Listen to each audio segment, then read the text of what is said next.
Halo semua, semoga kalian berkabar baik dan sehat selalu. Pada video kali ini, saya akan membahas tentang fungsi rumus VLOOKUP beda sheet ya. Jadi, di sini saya akan menjelaskan gimana sih cara menerapkan rumus VLOOKUP untuk mencari data dari sheet yang berbeda. Pada dasarnya, tidak jauh berbeda dengan menggunakan VLOOKUP pada sheet yang sama, hanya perlu mengganti alamat rujukan agar terbaca oleh Excel. Ya, nanti kita akan belajar tentang define name gitu. Gimana sih cara menyimpan datanya? Oke, sekarang kita langsung masuk ke materi di Microsoft Excel-nya, biar lebih jelas gimana sih cara penerapannya. Oke, nah di sini saya punya sebuah data, yaitu daftar gaji pegawai PT Maju Sentosa, di mana di sini saya akan mencari gaji pokok, tunjangan, transportasi, total gaji, pajak, dan gaji bersih. Oke, nah, yang pertama untuk menentukan gaji pokok ini ketentuannya ada di mana? Ada di tabel bantu sini. Nah, di sini ya. Jadi gaji pokok ketentuannya di sini. Jika golongan 1A gaji pokoknya sekian, 1B sekian, 1C sekian. Tunjangan pun sama, ada di sini semua. Transportasi juga sama, ya. Pajak pun juga ada di sini semua di tabel bantu. Oke, kita akan coba menggunakan VLOOKUP untuk mengambil data beda sheet ya sebelum kita simpan datanya. Oke, jadi kan gini caranya, sama dengan VLOOKUP, lookup value-nya acuannya golongan, titik koma, tabel array-nya kita harus klik sini.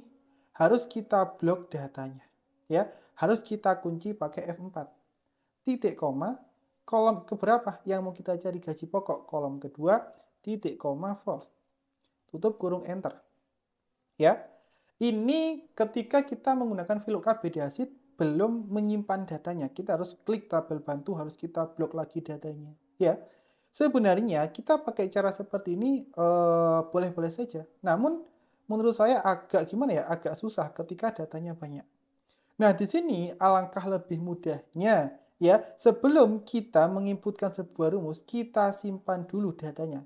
Kita define name, kita kasih nama di sini ya. Jadi yang pertama, data ini dari golongan sampai sini kita kasih nama. Caranya gimana? Blok saja datanya sampai sini, lalu di sini kasih nama. Apa namanya? Misalkan saya kasih nama tabel gaji. Nah, untuk penyimpanan ini tidak boleh ada spasi ya. Jadi kalau kita pengen ada jaraknya ya udah kasih tanda minus atau apa. Pokoknya nggak boleh ada spasi. Enter. Ya. Jadi ini udah kita kasih nama tabel gaji. Di tabel pajak sama di blok kita kasih nama tabel pajak ya, tabel pajak. Nah, kalau udah kita kasih nama seperti ini, kita nggak perlu mengunci lagi pakai F4. Gitu. Nanti tinggal kita panggil saja. Contoh ya, di sini gaji pokok. Berarti gimana? Gini, sama dengan VLOOKUP, lookup value-nya golongan, titik koma, tabel array. Namanya apa tadi? Tabel gaji. Nah, tinggal dipanggil saja. Lalu dipilih titik koma kolom keberapa? Kolom kedua, titik koma false karena hasilnya pasti. Tutup kurung enter. Maka dia muncul sekian. Tinggal di copy ke bawah gitu. Jadi kalau udah dikasih nama nggak perlu kita mengunci-ngunci lagi. Gitu. Jadi nggak perlu kita kunci. Nah, selanjutnya untuk tunjangan juga sama ya. Sama dengan VLOOKUP. Lookup value-nya kita klik di golongan, titik koma. Tabel array-nya namanya apa? Tabel gaji. Nah, titik koma call index 6. Kolom keberapa untuk apa namanya tunjangan? Kolom kedua. Ketiga ya. Ketiga. Titik koma false. Tutup kurung enter. Maka muncul sekian. Tinggal di copy ke bawah. Ya.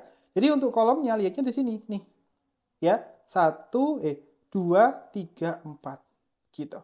Nah, sekarang untuk transportasi berarti kolom keberapa? Keempat ya. Jadi sama dengan VLOOKUP, lookup value-nya kita klikkan di golongan, titik koma. Tabel array-nya namanya apa? Tabel gaji. Titik koma, kolom keberapa? Kolom keempat, titik koma false. Tutup kurung enter.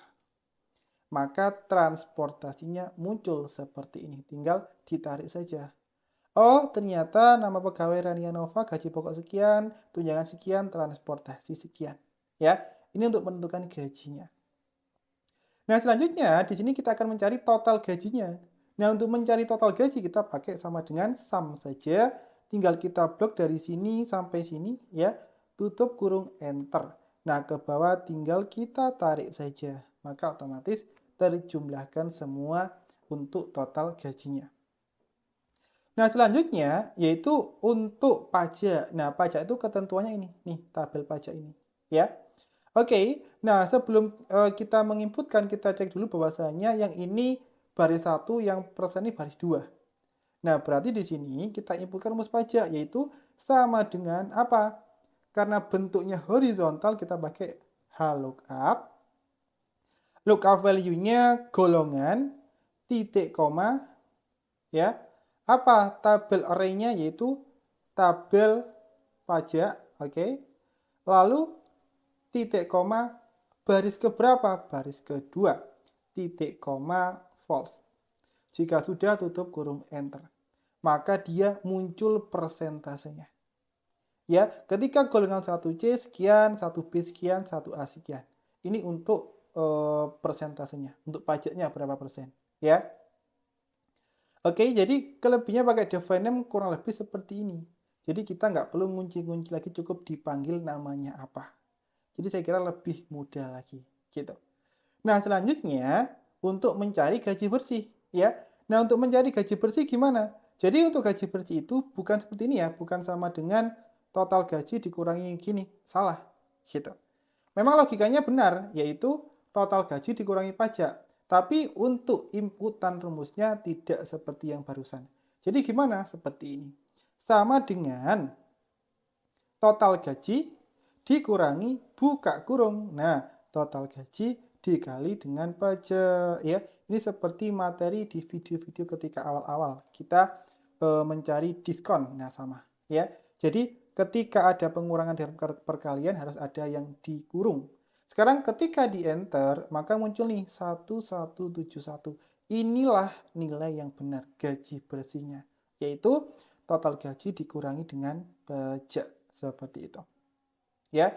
Jadi kurang lebih seperti ini cara menggunakan VLOOKUP BDASIT.